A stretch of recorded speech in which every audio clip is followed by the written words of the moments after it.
actually talking about drugs other than local anesthetics and all of that other fun stuff. So this lecture today is going to be about analgesics and anti-inflammatories. So we're going to look, basically, we're going to start out looking at non-opioid type of analgesics and anti-inflammatories, and then we're going to look at opioids. So the first thing we want to do is we want to look at just aspirin, ibuprofen, and acetaminophen. And we want to look at how they are similar and how they are different based on their mechanism of action and their primary and secondary effects. So when we look at aspirin, acetaminophen, and ibuprofen, aspirin and ibuprofen are called NSAIDs, which is non-steroidal anti-inflammatory drugs. So aspirin and ibuprofen and all of the other profens fit into that category of NSAIDs. Acetaminophen is not an NSAID. So the way that NSAIDs work is that we have these pathways, and you may remember these from a previous course when we talked about prostaglandins and we talked about the COX-1 and COX-2 pathways. When you see one of these slides, it'll probably come back to you. But the way that NSAIDs work is that they actually block cyclooxygenase. And COX stands for cyclooxygenase. So cyclooxygenase is an enzyme, and it's an enzyme that is in the process of producing prostaglandins. And there are different pathways, and so NSAIDs will actually block both the COX-1 and COX-2 pathways. They will provide analgesia. So these are good medications for pain. They also are antipyretics, so they help with fever, so they'll help to reduce fever. And they can be used as anti-inflammatories. Now, we'll learn with ibuprofen, the anti-inflammatory is based on the dose, but both of these are all NSAIDs have anti-inflammatory properties. Acetaminophen is also referred to as APAP. So you may see someone will say that I take APAP, and APAP stands for acetylparaminophenol. You don't have to remember that, okay? Just be familiar with APAP means acetaminophen. Now, the mechanism of action for acetaminophen is unknown. They know that somehow it works on the central nervous system, and they know that it works on a different COX pathway other than COX-1 and COX-2, but they're not entirely sure how it works. Now, acetaminophen will also provide analgesia, so it's good for pain, and it also is good as an antipyretic, so it'll help to relieve fever, but it does not have any anti-inflammatory properties. So we know that a lot of problems that people have are related to inflammation. And so Tylenol would not be an appropriate drug for someone to take in order to reduce inflammation. Does this look familiar to you? You remember this? Okay, so we know we have a cell membrane. If the cell membrane is injured or cells in there or part of that membrane dies, then an enzyme is released. It's called phospholipase that will break down part of those cells from the cell membrane into arachidonic acid. Now, arachidonic acid, in the presence of lipooxygenase, which is another enzyme, will produce leukotrienes that are related in the anaphylactic reaction. So if someone has an anaphylactic reaction, it's related to this part of the pathway. We're going to be looking at this part of the pathway.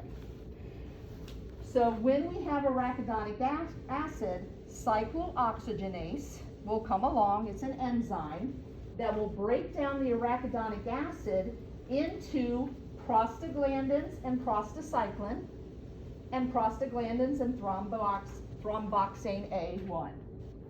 Now, the COX-1 and COX-2 are two different pathways. They both have cyclooxygenase as the enzyme, but they're different pathways. when we take NSAIDs, the NSAIDs will block both pathways. So if we block both pathways, we are going to help to reduce pain, inflammation, and fever because we're blocking the prostacyclin or the prostaglandins from forming from the COX-2 pathway. The problem with NSAIDs is that they also block the COX-1. And a biggie in the COX-1 is the gastric mucosal barrier.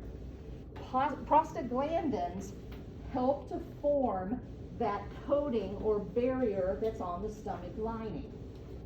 So if we block that, we can lose that lining, and that's when people have issues with ulcers.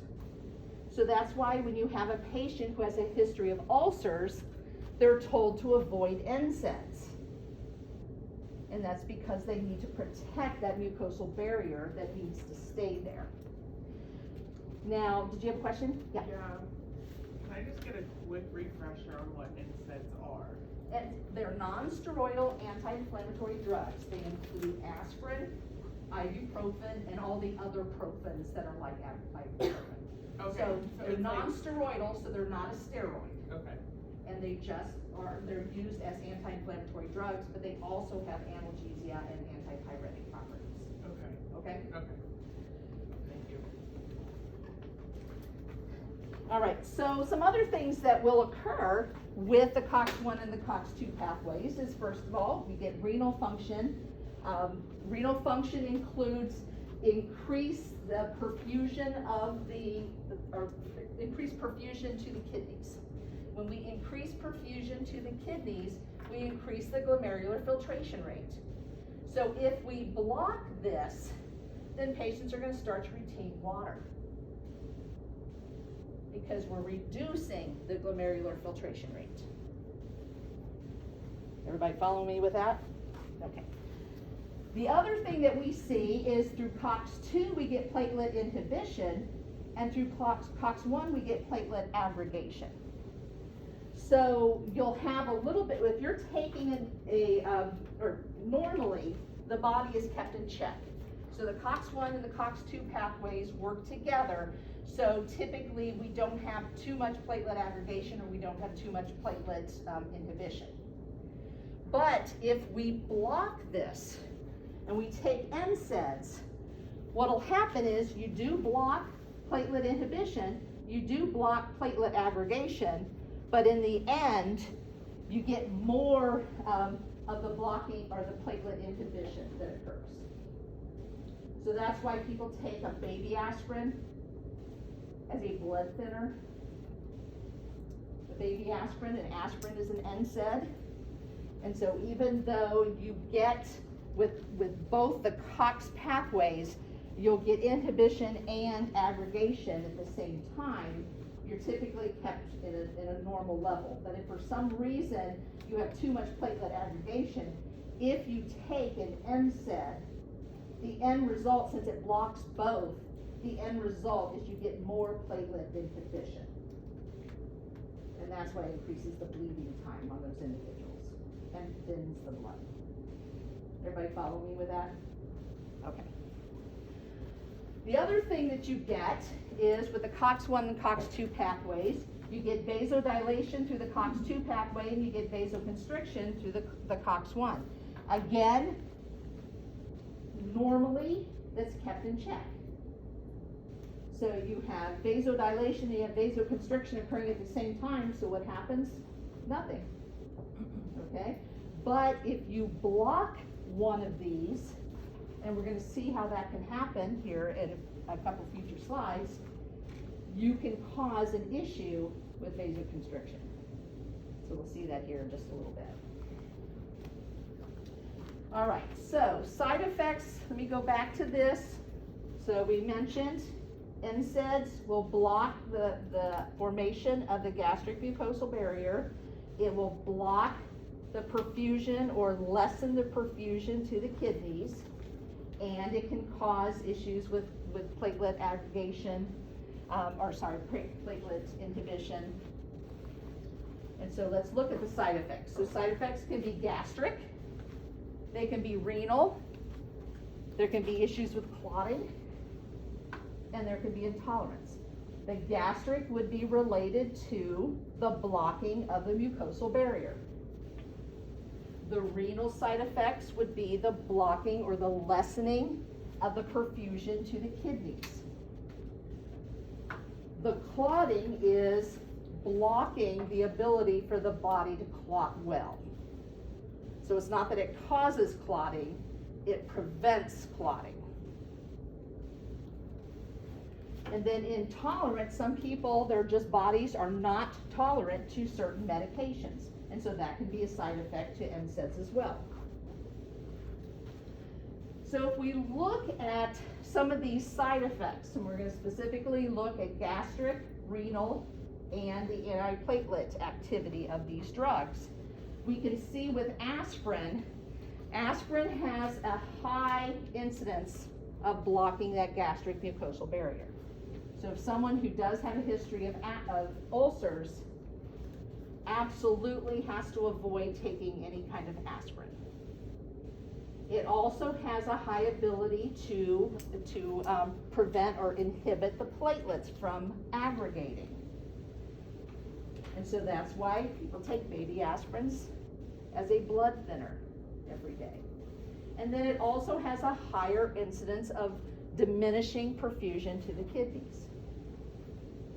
Now with ibuprofen, it does also have some issues with the gastrointestinal system, okay, so with stopping that or preventing that gastric mucosal barrier, but it is not as severe as what it is with aspirin. So sometimes people who have had a history of ulcers in the way past can take ibuprofen and not have a problem. Sometimes their physician will say just completely stay away from them because we have another drug that we can use. All right. With the antiplatelet, it's questionable as to whether it does actually thin the blood. Okay. So there are some thoughts that it does, but not to the extent that aspirin does. And there are some that actually, we're going to look at a slide here in the future that shows that if it's taken concurrent with aspirin, it actually will block some of the actions of aspirin and reduce the amount of its antiplatelet ability. And then renal, again, it'll have some effect on diminishing the perfusion to the kidneys, but not nearly to the extent of aspirin. When we look at acetaminophen, it has no effect on the gastric mucosal barrier, has no effect on antiplatelet, and it has no effect on the renal system. So this would be a good medication as long as we're not looking for anti-inflammatory. We're just looking for pain or fever. Tylenol is a good drug, or acetaminophen is a good drug for people that have gastric issues. It's a good drug for people that already have some form or some level of renal failure or issues with their kidneys. But you can't take it to thin the blood. So you can't take a baby Tylenol every day to thin your blood. So there was a study that was done that looked at damage that could occur to the kidneys based on NSAID use. And we had mentioned, like with aspirin, it definitely lowers the perfusion of the kidneys, which therefore lowers the glomerular filtration rate. So they looked at, or they did a study to look at what NSAIDs actually do to the kidney and if it's something that we need to be concerned about. So what they found was that if someone is just taking a single analgesic, so if they just take aspirin, that they don't find that they're seeing any nephrotoxicity or no toxicity to the kidneys. If someone was taking analgesics daily for many years and typically are taking 2 or more different types of analgesics, that's when they started to see damage occurring to the kidneys. If the individual was also using products with caffeine or products with codeine, then it was an even higher incidence of nephrotoxicity. So we don't need to be concerned if we prescribe a medication for somebody for short-term use, or if you take a medication for short-term use, we're not concerned about causing any damage to the kidneys. But if you chronically are taking medications, especially if you're taking 2 or more, then there may need to be some tests that are done periodically to check your kidney function to make sure there is no damage occurring. All right, now, acute nephrotoxicity is reversible. So if someone takes an NSAID and for some reason they take more than they should on an acute level, if they stop taking that medication, that nephrotoxicity that occurred is reversible and the kidneys will get better. Chronic nephrotoxicity is not reversible. So again, if someone is receiving chronic therapy with NSAIDs, then periodically they should have some tests done of the renal function to make sure that there is no damage that's occurring to the kidneys. So acute is reversible, chronic is not reversible. And if you have someone who currently has issues with their kidneys or some function or some level of kidney failure, then those individuals probably should receive acetaminophen instead of an NSAID. All right, so when we look at the doses that are necessary to provide analgesia and anti-inflammatory processes, we're going to compare aspirin with ibuprofen with acetaminophen. Now, these doses are important for you to know. So I definitely want you to know this table. When we look at analgesia, in order to provide pain relief when someone is taking aspirin, every dose they need to take 1 gram of aspirin for every dose. And the dose is typically every 6 hours. It can be different depending on your patient's medical condition. We may have them take them every 8 hours, but typically it's every 6, sometimes 4, but usually 6. For ibuprofen, the analgesic dose is 0.4 grams. So what this means is when I tell you this dose, you don't have to take 1 gram to get pain relief. If we're looking at aspirin, if you take 500 milligrams, you're going to get some pain relief. The maximum you can take to get pain relief is 1 gram. If you take more than that, you're not going to get any more pain relief. So if someone has a bottle of aspirin, it's a 500 milligram tablet, and they take 2 tablets, and it's taking care of their pain, but you know what? If I take 4, it might even be better. All right? So if they take 4, there's a ceiling to that analgesia that you can receive from these pain meds. So no more than 1 gram. For ibuprofen, for analgesia, it's 0.4 grams or 400 milligrams. Does anybody know what the over-the-counter Advil, how many milligrams is in a pill? 200, okay, so that would be taking 2 Advil. All right. With Tylenol, the maximum per dose would be 1 gram. Okay, Tylenol usually comes in a 500 milligram tablet, so you take 2 Tylenol. Now for anti-inflammatory, the thing you have to remember with anti-inflammatory is that you have to take it a continual dose You cannot just take one pill and expect to get anti-inflammatory properties.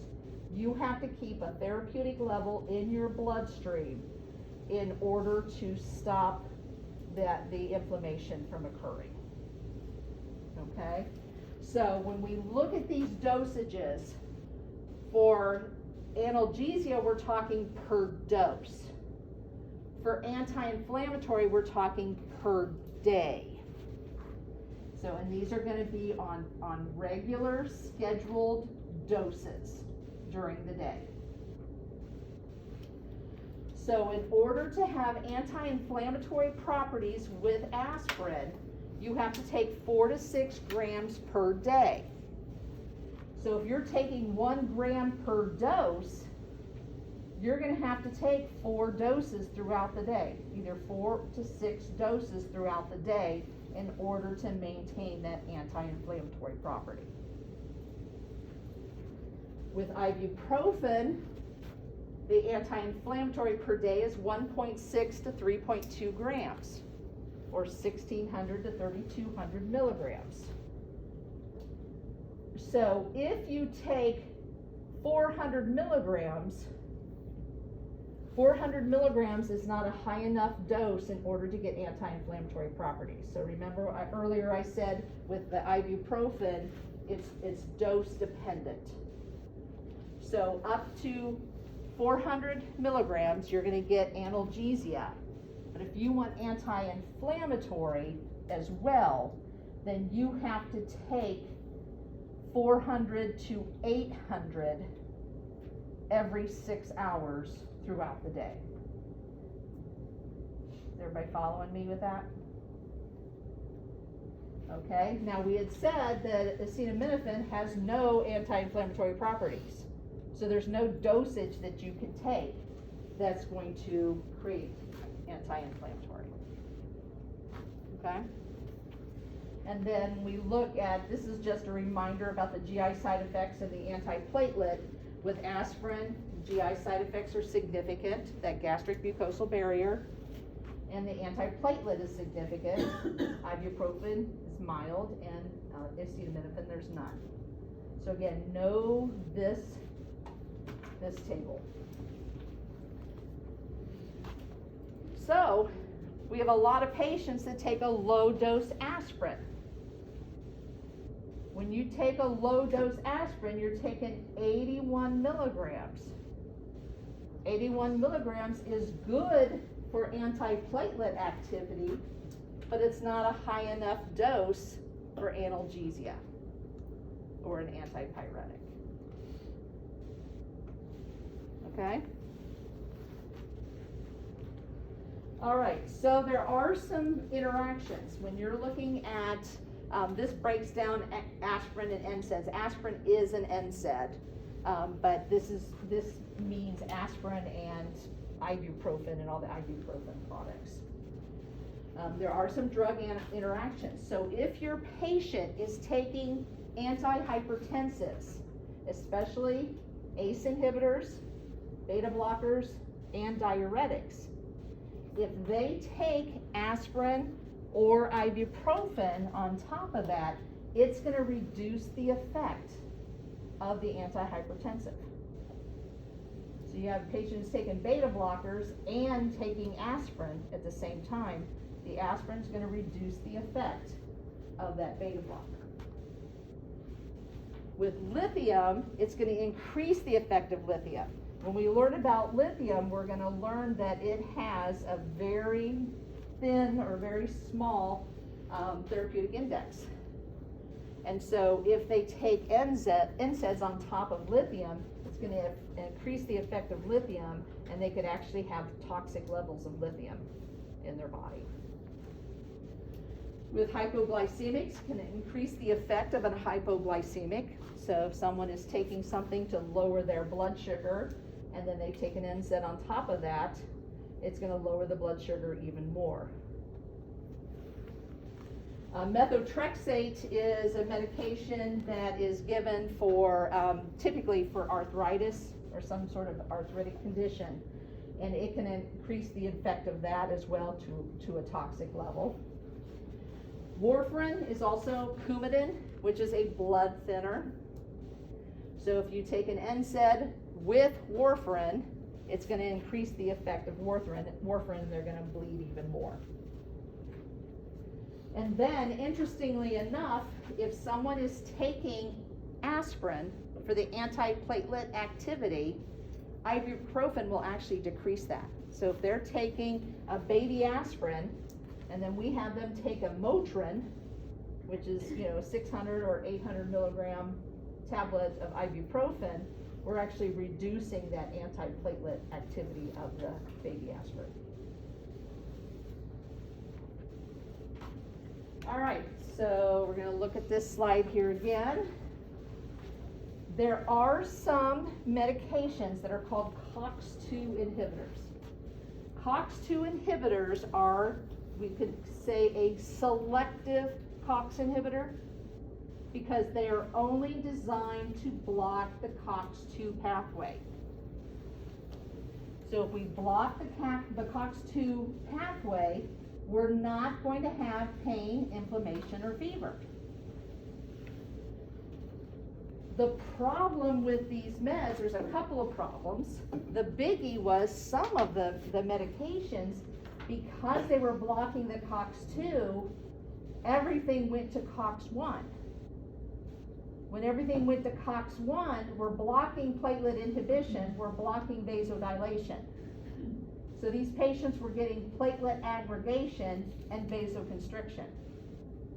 So what happens if we get a bunch of platelets clotting together in a vessel that has been constricted? They're going to block it right up. And that actually happened with a drug called Vioxx. So Vioxx was on the market for a very short time. It was a COX-2 inhibitor, and the problem was that people were taking this medication and dropping dead. They were having strokes and they were having MIs. And it was because of the platelet aggregation and the vasoconstriction that was occurring because of the COX-1 pathway. And so Vioxx was taken off the market.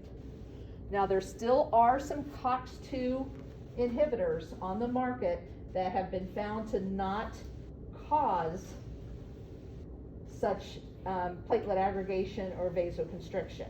And one of those is called Celebrex. Okay, so you've probably heard of Celebrex. The other downside with COX-2 inhibitors is the cost. So if you have somebody who's taking a COX-2 inhibitor, Celebrex, which is a 200 milligram pill, costs $18 a tablet. So if a patient does not have insurance or their insurance doesn't cover this drug, they're going to be paying $18 per tablet of Celebrex. Compare that to ibuprofen, over the counter, which is 200 milligrams, or a 800 milligram Motrin, which is a prescription. They're 2 cents a tablet or 40 cents a tablet. So cost-wise, this may not be the best choice for patients as well, okay? But in a case for someone who has a history of ulcers or has an ulcer now and needs an anti-inflammatory, a COX-2 inhibitor may be their only choice. So if they have no gastric issues, no renal issues, it's probably a better idea for them to take the ibuprofen just because of the cost. All right, so now we're going to compare acetaminophen and aspirin. So again, with acetaminophen, they're not sure what the mechanism of action truly is. They know somehow it does work on the central nervous system, but they're not sure exactly how it does that. Now, if you look at the potency and efficacy of aspirin versus acetaminophen, they're both equal. So if you have a headache and you need to take a medication, if you take an aspirin or if you take a Tylenol, they're equally going to reduce that headache. but the downside, it does not have any anti-inflammatory properties to it. So you cannot take it for inflammation. The antipyretic activity, the fever reducing activity is the same compared to aspirin or ibuprofen. And the good thing about Tylenol is that it does lack the NSAID side effects. So we don't see the gastric issues, we don't see the renal issues, and we don't see the platelet issues. The bad side is, in high doses, it is very damaging to the liver. I have heard it said that if anyone is going to overdose on a medication, Tylenol is the absolute worst drug to overdose on because of the damage that it does to the liver and the pain the person goes through until they die. So it can be very damaging to the liver, but it has to be high doses. Okay. So let's look at acetaminophen toxicity. The maximum recommended dose for acetaminophen is 4 grams per day. I don't know if I told you this, for ibuprofen it's 3,200, and for aspirin it's 4 grams as well. So for acetaminophen, the maximum recommended dose per day is 4 grams. So in order for hepatotoxicity to occur, or damage to the liver to occur, you need to have doses that are greater than 15 grams per day. So that's a lot of Tylenol. Okay? But that's a normal, healthy individual. It has been shown that some people have had liver damage in levels of between 4 and 10 grams. So the maximum recommended dose is 4 grams. So there are some individuals out there that have had liver damage occur with 4 grams per day. Usually these are individuals with some issues with their liver to start with, okay? And so if someone has had recent fasting, okay, if you know, have you ever taken a med where it said on the bottle, take with food? Okay? If you take this without food, then you're going to have a higher blood level earlier.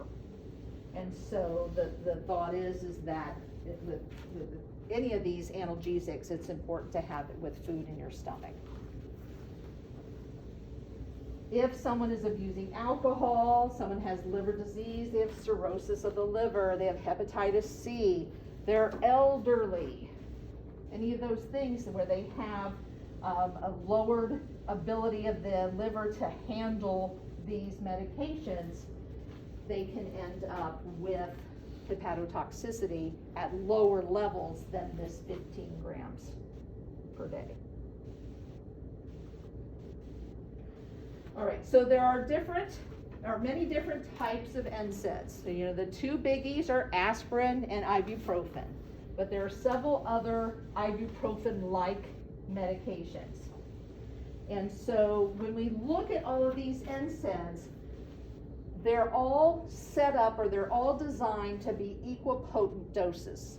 So if you may have one dose that you take 50 milligrams per dose. There's some that you may take 20 milligrams per dose, but they're designed to be equipotent based on the level of the milligrams of the medication. So I don't want you to memorize the milligrams of these drugs. I want you to be familiar with the names of these drugs, because you're going to have patients that are taking these drugs.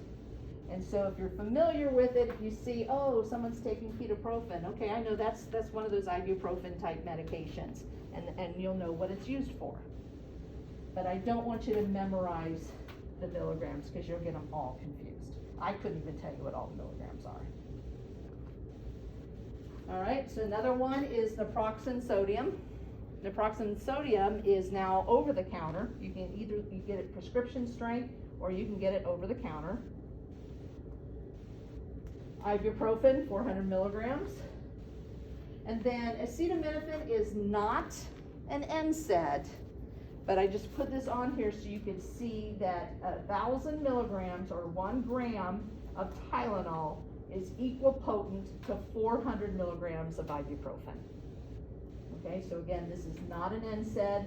I just put this on here so you can see compared to these other NSAIDs what the dosage is. Again, you don't need to memorize this, okay?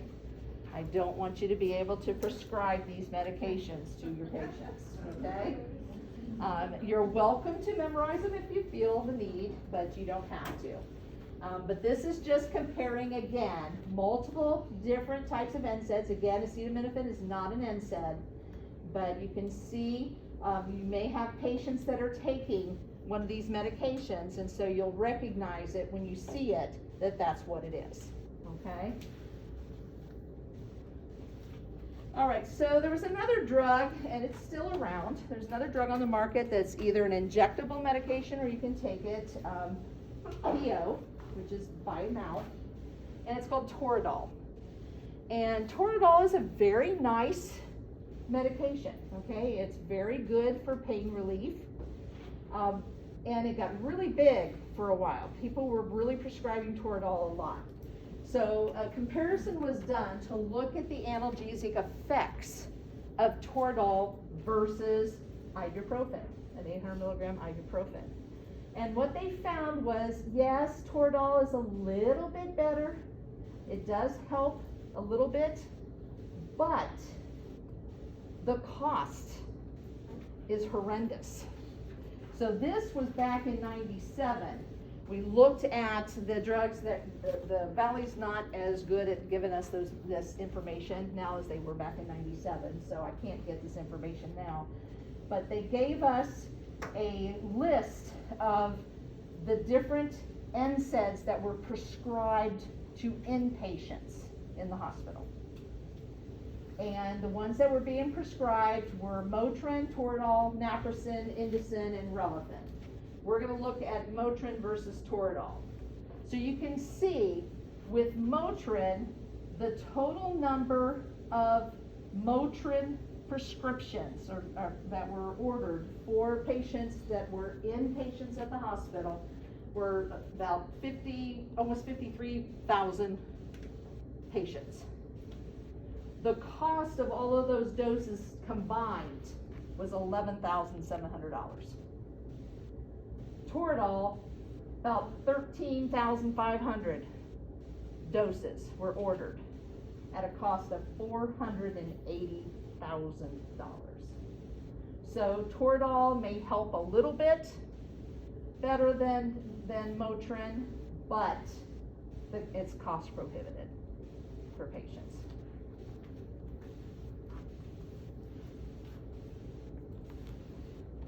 All right, so now we need to look at prophylactic versus therapeutic considerations. And when we talk about prophylactic versus therapeutic means we're treating that condition right now. So the patient is having pain, the patient is having fever, the patient is having inflammation. We're going to give them a medication right now to treat that. So that's therapeutic. Prophylactic is, let's give them something before they have that pain, and then hopefully we can reduce that or prevent that pain from starting. Okay? So if we look at analgesia, there's a phenomenon called wind-up pain. And with wind-up pain, what happens is that we need to understand that when someone is having pain, the way the brain perceives that pain is not a constant level at all times. So there are things that can affect how the brain perceives that pain. If they have pain for a long period of time, the pain level may be the exact same, but if you have that pain for a long period of time, the brain is going to start to perceive that pain being much, much worse. Okay? The other thing is that the greater the initial pain, the more that pain is going to increase over time. So if you have a pain level down here for a long period of time, it will go up a little bit, but if the pain is here, it's gonna go up even higher. Okay? And because of that, that patient's gonna have to take more pain meds to try to reduce or diminish that pain. So that's those individuals that take, well, 1 gram is good, 2 grams is better. All right? So, what's the best thing to do? If we know we're going to do something that's going to cause pain, why don't we have them start taking the analgesics before the pain starts? So if we're going to do a procedure that we're not going to anesthetize somebody, but it might be uncomfortable to them, but they just don't want to be numbed, have them take a pain med before you even start.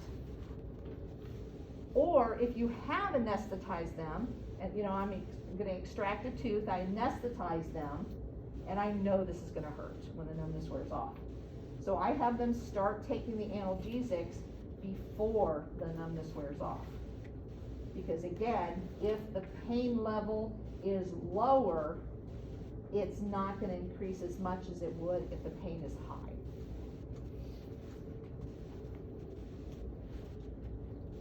And then the same thing goes with anti-inflammatory. We know that NSAIDs are going to reduce that production of prostaglandins. We also know that if the prostaglandins are already there, the NSAIDs don't do anything about it, because the NSAIDs block the enzyme that causes the arachidonic acid to convert to the prostaglandins. So if the prostaglandins are already there, the NSAIDs will do nothing for those prostaglandins. But if we can stop those prostaglandins from forming in the first place, then we're going to reduce that inflammation that's going to occur. So again, if we know that there's going to be pain, swelling, inflammation after the procedure that we do, we either will give them the NSAID before we start the procedure, or if they're anesthetized, give them or have them take the medication before the numbness wears off. This is another reason why, if we know for sure that this is going to be painful, say I've done 4 wisdom teeth and I really had to dig to get these teeth out, and I know this patient's going to have pain, I'm going to give them Marcaine before the numbness wears off, because the longer I keep them numb, the less chance they're going to have that postoperative pain afterwards. Okay, I'm still going to have them start taking the analgesics before the numbness wears off. But once that pain is there, and that's why when patients come in, for those of you who've worked in dental offices and had a patient that came in who's having a severe toothache, and you try to get them to take Motrin, and they basically just want to throw the prescription back in your face because it's like, that doesn't work. I need oxycodone or something like that. Okay. Any questions about NSAIDs or acetaminophen before we move on to opioids? Yes?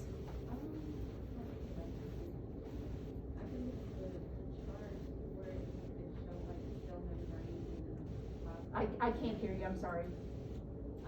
With the cell membrane showing the phospholipase, can you explain that process again? Yeah. It's being broken down. This one right here? Yes. Okay, so what happens is, we all of our cells have a cell membrane. If there is damage, some sort of injury or damage to the area, then cells can die. Certain cells can die. When the cells die, this enzyme called phospholipase will break down this cell membrane, which we know is a lipoprotein membrane. It breaks it down into arachidonic acid. Arachidonic acid is then converted by the enzyme cyclooxygenase cyclooxygenase converts the arachidonic acid into prostaglandins, prostacyclin, and thromboxane A. And it's either through the COX-1 pathway or the COX-2. And remember, the COX stands for cyclooxygenase. Did that clear it up for you? Yes. Okay. Any other questions? Yes. Why does acetaminophen have such a bad effect on the liver? Does it have to deal with the first pass metabolism? Yes. Okay. Yes. All right, any other questions? Okay, let's go on to opioids.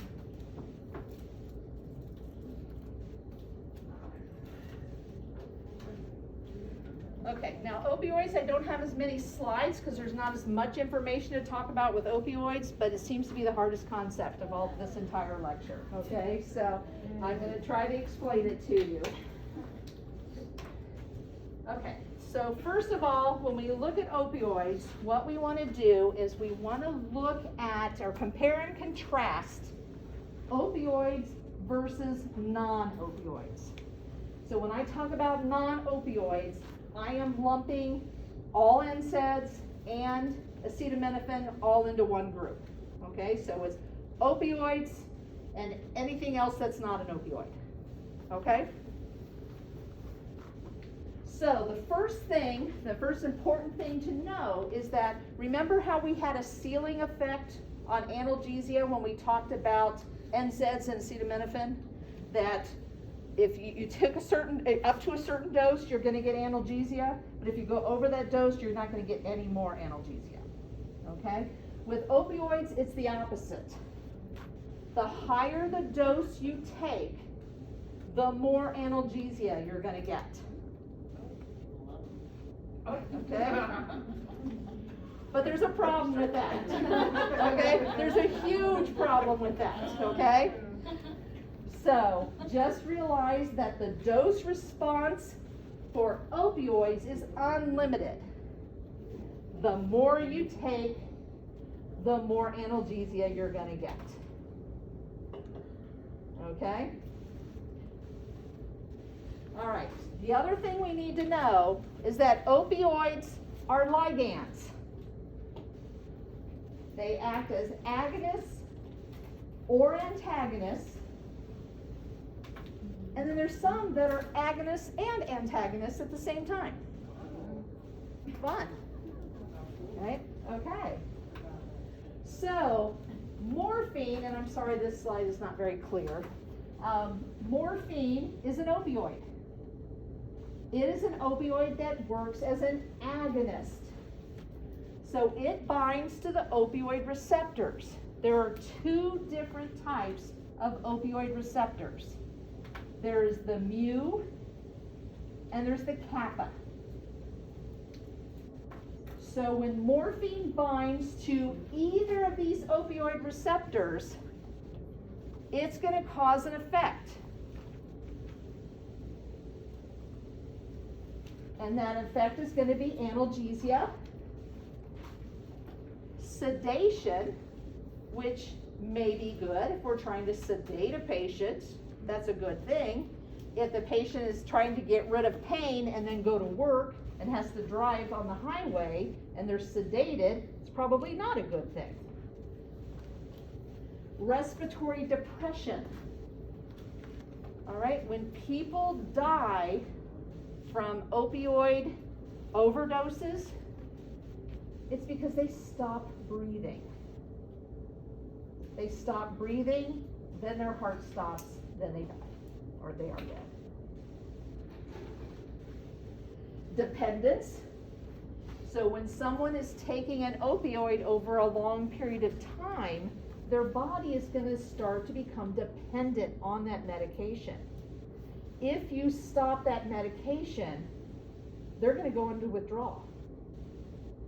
So they may seem like a totally healthy individual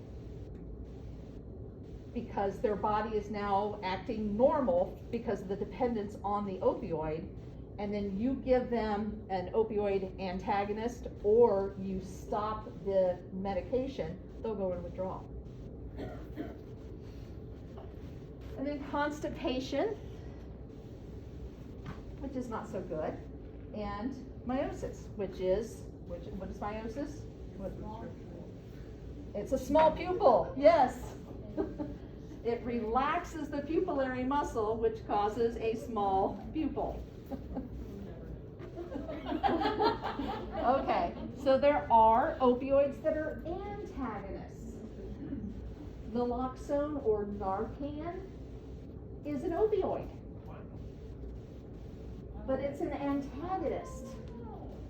So when it binds to the receptor, if you have someone who is overdosing on an opioid and you give them Narcan, the Narcan bumps the opioid off the receptor, it binds to the receptor and reverses the effect. What if someone's not on an opioid? They have no effect. So if I walked up to Olivia and I gave her some Narcan right now, first of all, she'd say, "What the crap are you doing?" And nothing's gonna happen. Okay?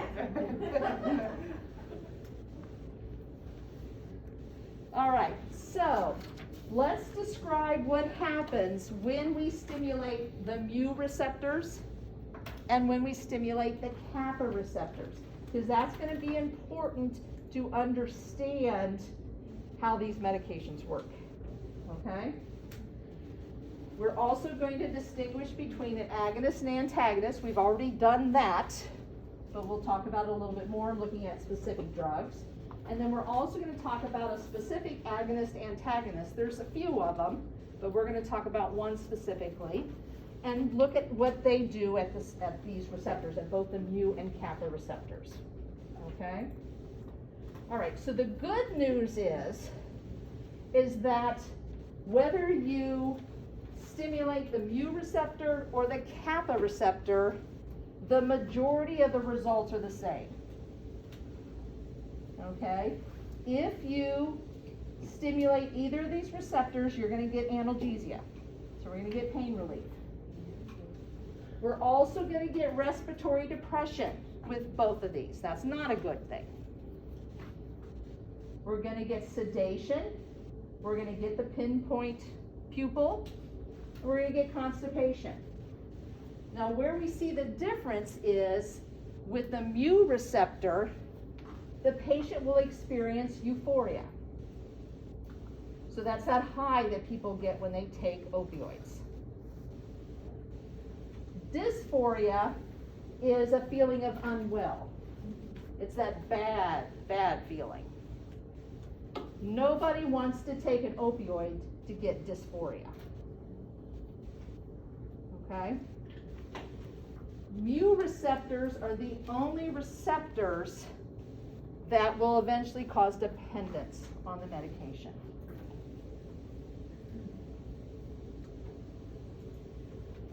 The other difference between these two is the respiratory depression effect. With the mu receptor, the more opioids you take, the more respiratory depression you're going to have until eventually you stop breathing. With kappa, when you stimulate the kappa receptor, you will also get respiratory depression to a point. Then it reaches the ceiling. If you take more, it doesn't depress the respiration anymore. So people will not stop breathing by stimulating the kappa receptor. They will stop breathing by stimulating the mu receptor. Okay? So if we look at some specific drugs, first of all, morphine. Morphine is an agonist at both. So with this, you're going to see all of these things happen. The euphoria typically outperforms the dysphoria, and that's why people do take it or use it. But they will eventually become dependent.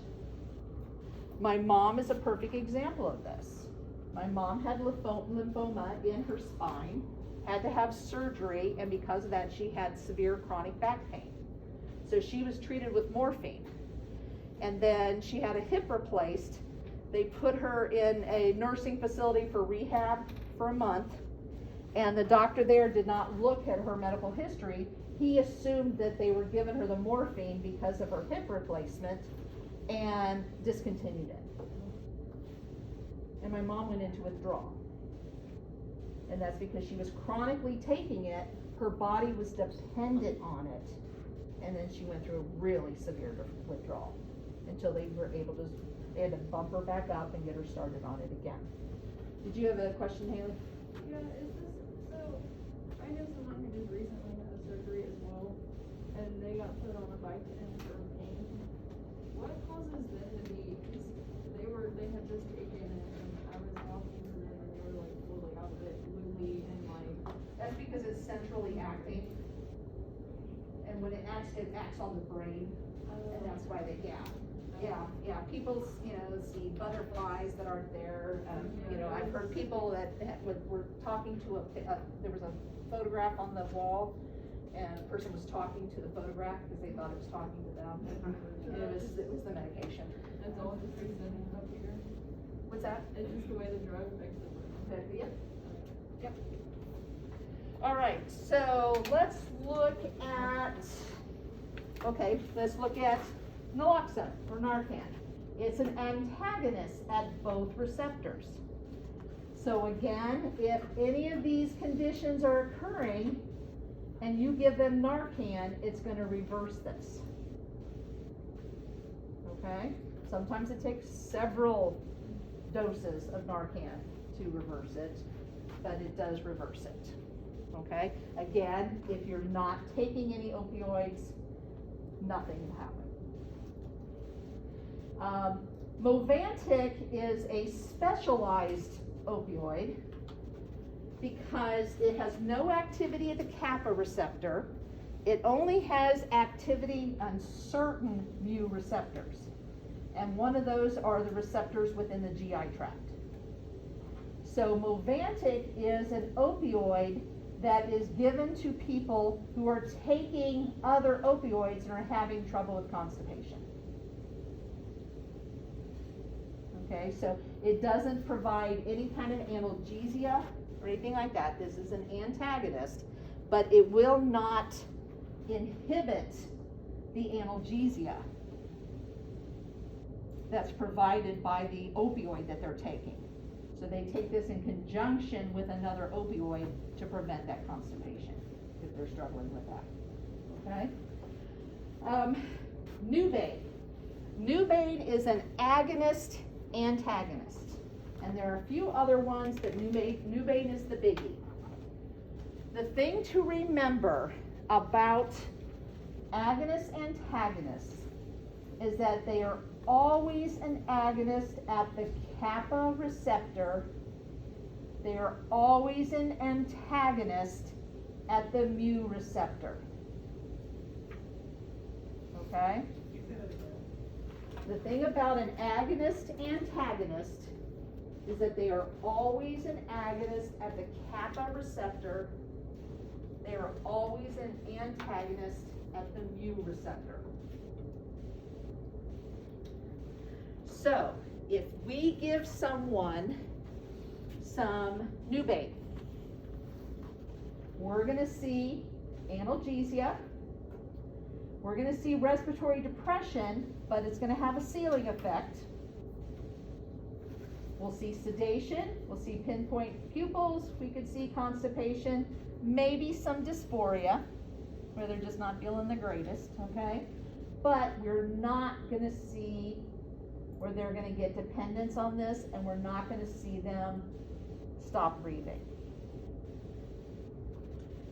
Now, what would happen if, say we had a patient who had chronic pain, and they were taking Vicodin, which is hydrocodone and acetaminophen. So they're taking an opioid and Tylenol mixture. And they've been taking it for a year. All right, so we get them in the dental chair, and we're gonna sedate them to do some work, and we give them Nubane. What do we think is gonna happen?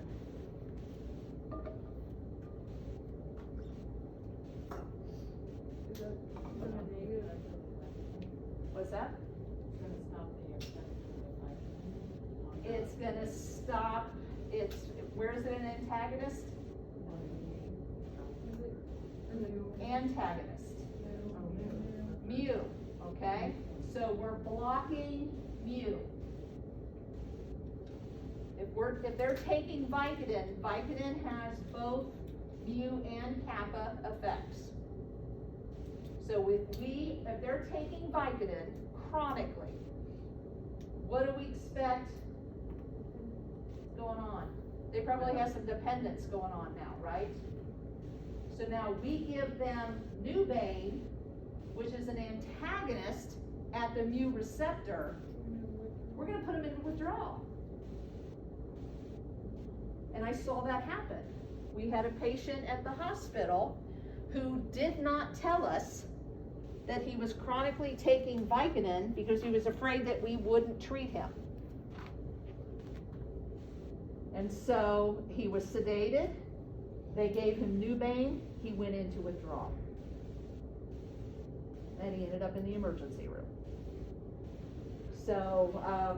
So it's very important to make sure that we always know what medications the patient's taken. And hopefully they'll tell us. Hopefully they'll tell us if they're abusing cocaine. Because we need to know that. How do you reverse a withdrawal? How do you reverse a withdrawal? Yeah, You give them opioids. And this is why, think about the people that say they are abusing an opioid, and then they go to rehab, or they go to jail. And then when they get out, they're clean. And what happens a lot of times, they go right back into the life of abusing the opioid, and they go back to the level that they were using before. Well, their body has lost some of that tolerance to that medication, and so they're not used to that level, and a lot of them overdose and die. Because they try to go back to the same level that they were before. All right, so does everybody understand how an agonist works and antagonist works, and how an agonist-antagonist works? Does anybody have any questions about that? This isn't like confusing, but like, do you have to give them a certain amount of the Nubane in order for it to work? Like, to stop it, or? To stop, well, you would not give Nubane as a emergency drug if someone is overdosing. No, that's not what I mean. Like, just how does it stop it so quickly, I guess? Like, Well, once it gets into the bloodstream, it goes to the receptors. Yeah, so I mean, it's not immediate, but if you put it in the blood, it's fairly immediate. but I'm saying, is there an amount that you would have to give them? Well, there are certain dosages, yes, that you would give, yes. All right, so the last one that I want to talk about that's on here, and we're going to talk about it a little bit later, is Tramadol, which is Ultram. Ultram it's categorized as an opioid, but it's not an opioid. When Ultram first came on, what they found was that it acted on the central nervous system just like an opioid did. But because it's not an opioid, they thought this is great. People are not going to abuse it. People are not going to get addicted to it or dependent on it or anything like that. And what they found was that Tramadol actually works as an agonist at mu receptors. That's why they were getting an opioid-like effect. It is no activity at kappa receptors. So people started abusing Ultram. They would go to the doctor and the doctor would write them all these prescriptions for Ultram because it's not a narcotic. And it's like, this is great. I can give them a non-narcotic. It's helping their pain and people are not going to become dependent on it. And unfortunately, people did. And then people started abusing it. Okay? So you can get dependent on tramadol, and dependency is related to it binding to mu receptors. But even though it's not an opioid, it acts just like an opioid. And because of these issues, it is categorized as an opioid. Yes? What makes it not an opioid? It is, when you look at the chemical makeup of it, it doesn't look anything like an opioid. So is it now classified as an opioid? Yep. What was it classified as before? It was just a Schedule III drug, and now it's a Schedule II. Okay. Do you guys know about the schedules? Do you understand the schedules? A Schedule I drug is a drug that is either illegal or can only be used in experimental situations under highly regulated places. So heroin is a Schedule I, those kind of things. Schedule II is a drug that has an incidence of being abused. And so when you write a prescription for this drug, you can only write for a certain amount. And then if a patient, you can't give them refills. The only way they can get a refill is they have to come back into the office. You have to reevaluate them and give them a new prescription. You can't call it in. So if like someone called me and says, I got this terrible toothache, can you just call me in a Vicodin? No, I can't. It's a Schedule II. You have to come in the office. Okay? A Schedule III is a regulated drug, but it is not one that is highly abused. Okay? So, it's pretty much all the other drugs. Okay? And then Schedule IV is one that doesn't need to be prescribed, but a person has to sign for it. And then Schedule V is an over-the-counter. Okay. So, when we look at the different opioids, we know that there's more than just morphine out there. Remember again that all of the opioids, that dose response is unlimited. So the more you take, the more pain that you'll have relieved. But you can also stop breathing if you take too much of it, right? So your pain will be better, but you'll be dead. All right? They can act as agonists or antagonists or both, an agonist/antagonist. And if they're an agonist-antagonist, what receptor are they an agonist at? Kappa. What are they an antagonist at? Mu. Good. Okay. Yes. I think I'm so confused on like if it's both an agonist. So you're getting I'm sorry, what? I think I'm still confused on if it's like both an agonist. So you're getting effects from both, Yes. like Yeah. at the same time? Yeah. I guess? If you're getting, let me go back to that one.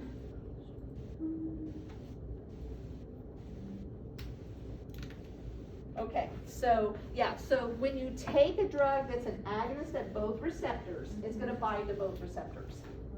So you'll be stimulating the mu, you'll be stimulating the kappa. So both give you analgesia, both give you respiratory depression. The kappa will stop because it's got that ceiling dose, okay? But the mu won't, okay? They're both gonna give you sedation, they're both gonna give you the pinpoint pupils, they'll both cause constipation.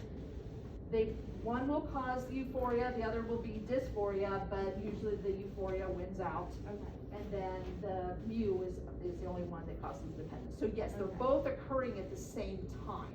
Okay. And most of them have the same effect. It's just that euphoria is like more of a effect, right? Yes, yeah. So they're typically more happy than they are sad. Okay. Okay?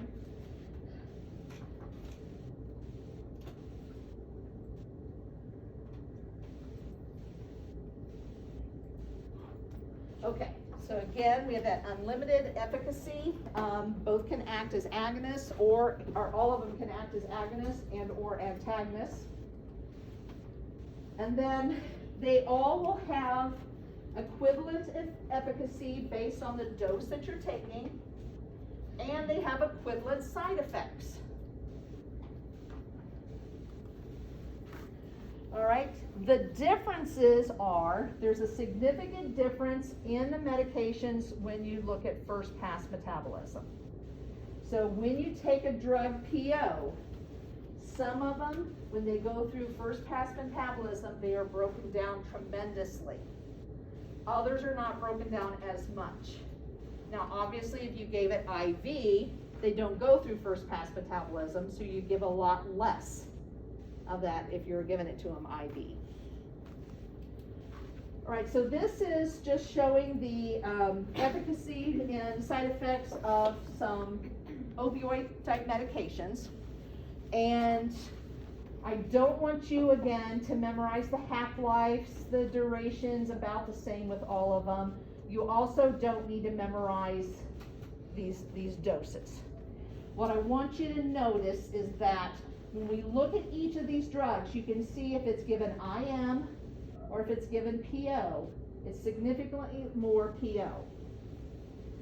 The other thing that I want you to look at is meperidine, which is Demerol. Demerol is typically not given PO. The reason is it has such a high first pass metabolism that it pretty much renders it ineffective. So if someone would receive Demerol, they would get it IV because of that, okay? But all of these are drugs that are given. Propoxyphene actually is off the market now. It was Darvocet, and it's no longer, or Darvon without the acetaminophen in it. But it's not used at all.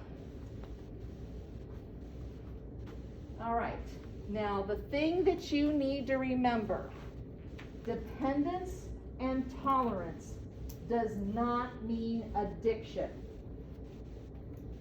So if you have someone who is chronically taking morphine over multiple years and their body now needs it to feel normal, that is dependence. If that person then goes out and does something illegal in order to obtain that drug, now we've gone into addiction. Okay? So people can become dependent. Think about coffee drinkers. Okay, you guys that drink coffee every morning, what happens if you don't drink that coffee? You have a bad headache, right? Because your body is dependent on that caffeine. Do you go out and rob somebody to get money so you can go down to the coffee shop and get some coffee? If it's been a bad day. If it's been a bad day, well then that's addiction, okay? If you are drinking coffee every day and then one morning you wake up and forget to drink it, you come to school and it's like, oh my God, my head is pounding. That is a dependence. Your body needs that caffeine to feel normal, okay? Tolerance is when over time your body gets used to a certain level. So sometimes you're taking a medication and your body becomes used to that level, and sometimes you have to take a little bit more in order to take care of whatever the problem is. That's a tolerance, okay? So neither of those mean addiction. Addiction means you're going out and doing illegal things in order to obtain that medication. Okay? Substance abuse is when you're using a medication that was not prescribed to you and you're using it for something that it's not normally used for. So when the kid goes out on the school bus and sells his Adderall to other kids, okay, that's substance abuse. All right? Okay, so let's look at the side effects to opioids. We've already talked about this. Respiratory depression. Which receptor is the bad one with respiratory depression? Mu, right? Now both of them will cause respiratory depression, but there's a ceiling amount on the kappa receptor. Nausea. How many of you have ever taken a Vicodin and felt sick to your stomach?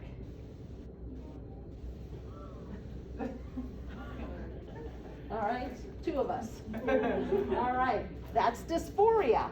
That's a feeling of being unwell, right? Okay, dependence. What receptor causes dependence? Mu. Good. Constipation. Both of them. Meiosis. Both of them. Sedation. Both. Good. All right. So let's look at some commonly used combination products. So these are going to be like an opioid with acetaminophen. All right. So when we look at opioid, non-opioid combinations, the first thing that you want to realize is that if you see the suffix CET on the drug, that means that that drug is combined with acetaminophen. Okay? Percocet, Darvocet. Those are all combinations of acetaminophen. Now, they're not always called that. They don't always have the set at the end. But if you see the set, then you know that it's got an acetaminophen in it. All right, so when we look at codeine in combinations to medication, you guys have all heard of Tylenol 3, right? Have you ever heard of, or sometimes it's just called codeine with acetaminophen number 3? Okay. Have anyone ever heard of codeine number 1 or codeine number 2? What about Tylenol number 4? Heard of that? There is a Tylenol number 4. Okay. Codeine number 1, all that means is that it has 7.5 milligrams of codeine. This you want to know. All right. Codeine number 2 means it has 15 milligrams of codeine. What do you think codeine number 3 will have? 30. Good, 30. So Tylenol number 3 has Tylenol with it and 30 milligrams of codeine. Number 4 has 60. So Tylenol number 4 has Tylenol with 60 milligrams of codeine. Yes? Is the Tylenol milligrams like all the same in all of them? Yeah, we'll look at that here in just a second. Yeah. All right, so here's probably the more common ones that are prescribed to people. Here's Tylenol number 3. We can see it has the opioid and it has the acetaminophen in it. So any of the Tylenol number 3 or Tylenol number 4 will contain 30 milligrams of Tylenol or acetaminophen, and the number 3 will have 30 and the number 4 will have 60 milligrams of the opioid. Vicodin, the opioid, is hydrocodone, which is a synthetic form of codeine. All right, so some of you have seen patients are taking Vicodin 5/300, and I said we'll learn about that. Somebody had that yesterday. I said we're going to learn about that. But it was Zocor. It was Nortab. Norco. Norco is in the same level with, it's just a different brand name. So Vicodin, Nortab 5, and Norco are all the same when it comes to the 5 milligrams. The difference is acetaminophen. It used to be that all of these contain 500 milligrams of Tylenol. The problem is that when prescribers were writing the prescriptions, they would write the prescription for the medication, and then they would say, take 1 to 2 tabs every 4 to 6 hours, PRN pain, as needed for pain. So what was happening is people would say, well, it's 1 to 2 every 4 to 6, I can take 2 every 4. So they were taking 2 tablets every 4. It's like, you know what, pain's not great. Let me take 2 tablets every 3 hours. And what was happening is that people were not overdosing on the opioids, they were overdosing on the Tylenol. So the FDA came in and said, you gotta change the amount of Tylenol that you're giving these patients. And we had to change the way we write prescriptions. We can't give ranges like that. or we shouldn't give ranges like that. So the Vicodin, Lortab 5, and Norco have 5 milligrams of hydrocodone, and then the Vicodin has 300 milligrams of acetaminophen. The Lortab and Norco have 325. That's important because when we first had to change, or when the manufacturers had to change the amount of acetaminophen in it, you can get 5 milligrams of hydrocodone with 325 milligrams of Tylenol generic. You couldn't get 5 milligrams of hydrocodone, 300 milligrams of acetaminophen. So if you wrote a prescription for Vicodin, people couldn't get it in generic form. They had to pay for Vicodin. Okay? So that was a ploy by the manufacturer to do that. Saying that it was for the safety of the patients. Okay? All right, so there is a 7.5 in Lortab. It's Lortab 7.5, Norco 7.5, or Vicodin ES are all 7.5 milligrams of hydrocodone, and again 325 of Tylenol or acetaminophen, and then with the Vicodin ES it's 300. And then Vicodin HP, Lortab 10, and Norco 10 have 10 milligrams of hydrocodone, and then 300 or 325 milligrams of acetaminophen. Okay? Percocet is oxycodone, and it has 5 milligrams and 325 of Tylenol. All right, so we had mentioned tramadol before, and tramadol is classified as an opioid, but it's not, if you look at the chemical equation of it, it doesn't look anything like an opioid.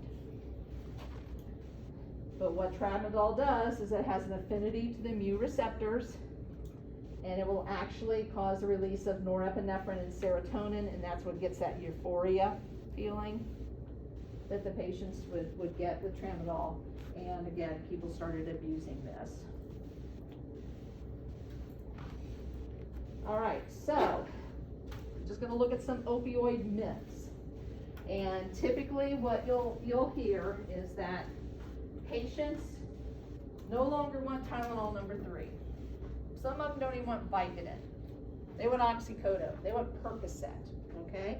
So patients will come in and they will tell you, I'm allergic to codeine, I'm allergic to Vicodin, the only thing that I can take is Percocet, okay? Well, I'm sorry, if you're allergic to codeine and you're allergic to hydrocodone, you're allergic to oxycodone, okay? So that's just not true. The other thing that people will say is that, oh, I've taken that before, it doesn't work. The only thing that works for me is Percocet, okay? What we're gonna see is that they all have the same efficacy. The difference is the dosage. So whether someone is taking a Vicodin or whether they're taking a Percocet, the efficacy is the same. It's just the dosages of the opioids are different. So giving someone morphine is not any better than giving them codeine.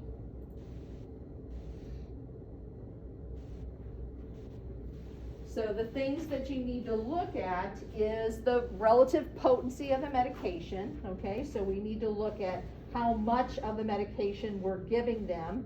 If we need to give them a higher dose of codeine and it has acetaminophen attached to it, do we want to go with a higher or a different opioid so that we can keep that Tylenol level the same, or can we change it in some other way?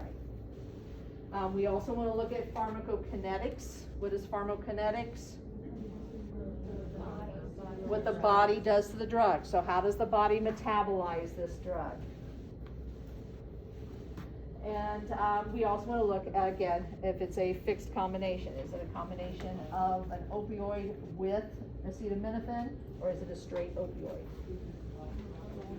All right, so this is a regimen that was put out quite a while ago, and it's still it's still valid, although with, the problem is that with opioids, a lot of times people were being prescribed opioids that they really didn't need. So if you did an extraction on a patient, you really didn't want to hear back from that patient, so you'd give them a Vicodin, okay? And unfortunately, that's why we're in the situation that we are with opioids, okay? But if someone is having mild pain, okay, again, there's things that we can do to lessen that pain before it starts, like prophylactically giving them analgesics and anti-inflammatories, giving them a long-acting anesthetic. Those kind of things are great. And so typically most people, if they need anything at all, can get by with ibuprofen. And ibuprofen is a great drug for dental pain, because dental pain is caused by inflammation. Opioids do not treat inflammation, okay? If they have a moderate pain, you can give them ibuprofen, and if need be, you can give them a Vicodin to go with it. For years, we would tell patients, you're supposed to take the Vicodin every 6 hours, take the ibuprofen every 6 hours. So what you could do is take the ibuprofen, 3 hours later, take the Vicodin, 3 hours later, take another ibuprofen, 3 hours later, take the Vicodin, so that you're spacing it out every 3 hours. And the thought is that they're taking something every 3 hours. And what they've actually found is that the patients are better off if they take both at the same time. So you take the ibuprofen and the Vicodin, and then wait 6 hours, okay? And then if it's severe pain, still give them the ibuprofen, but if need be, you might have to go with an oxycodone, give them a Percocet or something. Yes? So I have a question, so like, how is it that like, some people can be prescribed like oxycodone for the first time and then like get addicted to it? Like, is it just have to do with the person? Let's do the genetics. Okay, Mm-hmm. okay. Cause I like was prescribed hydrocodone after both my wisdom teeth extraction, but like, I wasn't addicted and like, Right. so is Yeah, it just it's depend on like, related to genetics. Okay. Yeah. It's just like, how can some people, how can some college kids binge drink and never become alcoholics? And then others. What's that? I'll let you know. You'll let me know. Do you have your hand up? Yeah, so I got my wisdom teeth out in July, so this was before we started pharmacology. And I was kind of dumb, and I didn't start taking the ibuprofen to lower or lessen the inflammation. So I was like, well, I need the Percocet because it hurts. Yes. So I started taking the Percocet, but literally it didn't do anything except get me high, and I still felt the pain. So I stopped taking it because I was scared, because I have addiction in my family, and as soon as I stopped taking it, I felt a withdrawal. So I just put it away. I never touched it again. I didn't even take the ibuprofen because I was like, well, the things are already in my body. It's gonna hurt either way. So I just toughed it out and just had an ice pack until all the inflammation went out. Good. Yeah. Do you still have the bottle at your house? I don't know. Is there young people in your house? No. Okay, good. Because that's a big issue. When people that have meds like that just laying around the house, it's easy for someone else to get to it. They have the drug take-backs. You can check. A lot of the hospitals will have the containers that you can just go in and drop it off. I know that they have the drug take-backs a couple times a year at like the police departments and that kind of stuff. And so that's what you'll want to do. A lot of people pour it down the toilet, but then what happens is that all those drugs are getting into the water supply. So, well, I did that. that was the big thing. Everybody said just dump it down the toilet, and everybody would just dump their pills down the toilet. And that what they were finding, they were starting to test like river water and that kind of stuff. And what they were finding was that they could find traces of drugs. Yeah. thought it was just the liver. See all the animals just higher than fire. Yeah, feed it to the cows. That's so funny. All right, does anybody else have any, I think that was that the last, oh no, here, we gotta have the cartoon.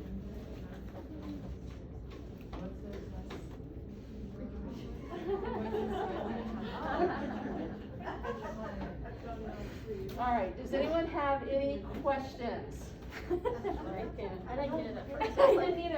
I don't get it. I don't get it. You don't get it? Quit your bitch. Oh, okay. That's why you said it for me. That's why you didn't get it. Yeah. Sounds like something Haley would say on the Yes. day. Yeah. I think you already explained like the DMT or economic acid, so that's broken down into the drug, box names, and across the. Yes, yes.